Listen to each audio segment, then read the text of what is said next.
رانا ثناءاللہ اپنی دھمکیاں دیتے جا رہے ہیں کہ میں چاہوں تو 20 لوگ نہیں نکلیں گے عمران خان کے ساتھ.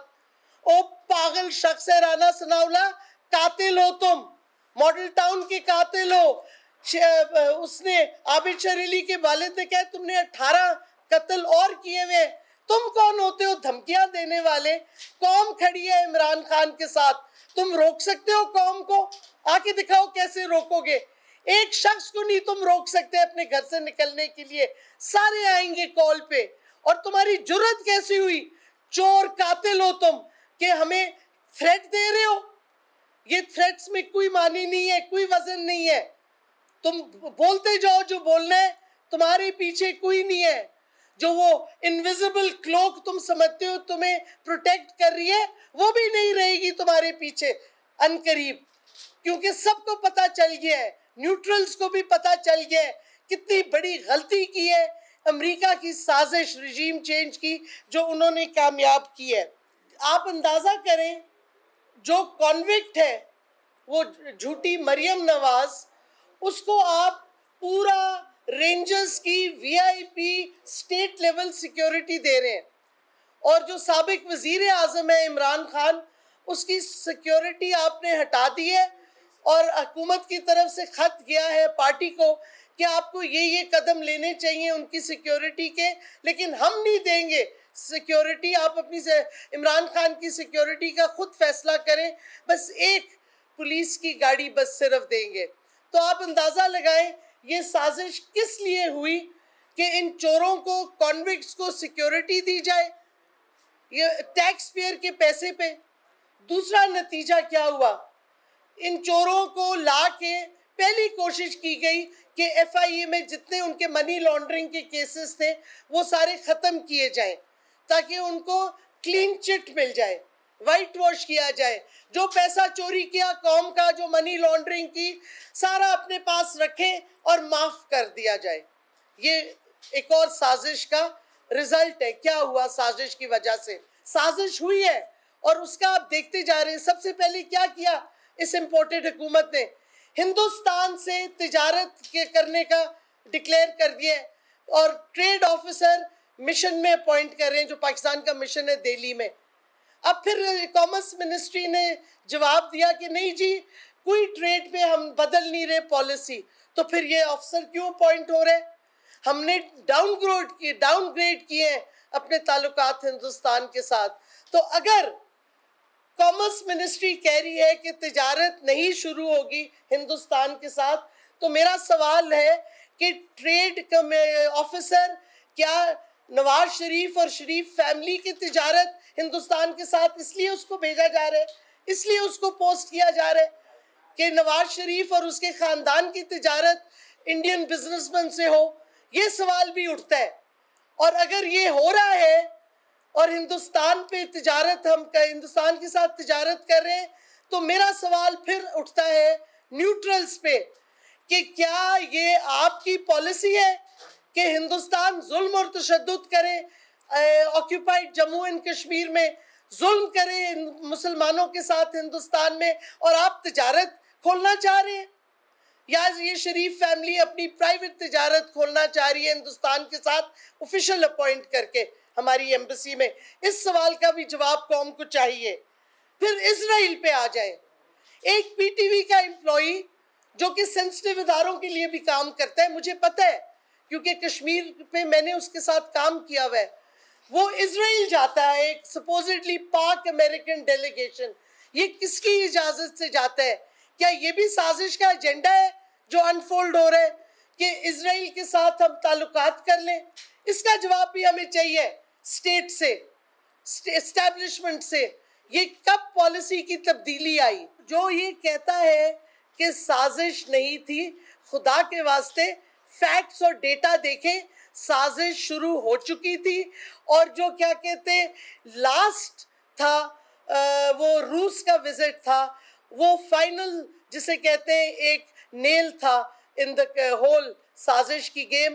اور اس کے بعد پھر سائفر آتا ہے, اور سائفر کے الفاظ میں بہت دفعہ کہہ چکی ہوں, میں پھر کوٹ کرتی ہوں. پہلا سینٹنس جو میں کوٹ کرتی ہوں کہ if Prime Minister Imran Khan remains in power, and I'm quoting, Prime Minister Imran Khan will be isolated from the US and from Europe, and we will take the issue head on, end quote.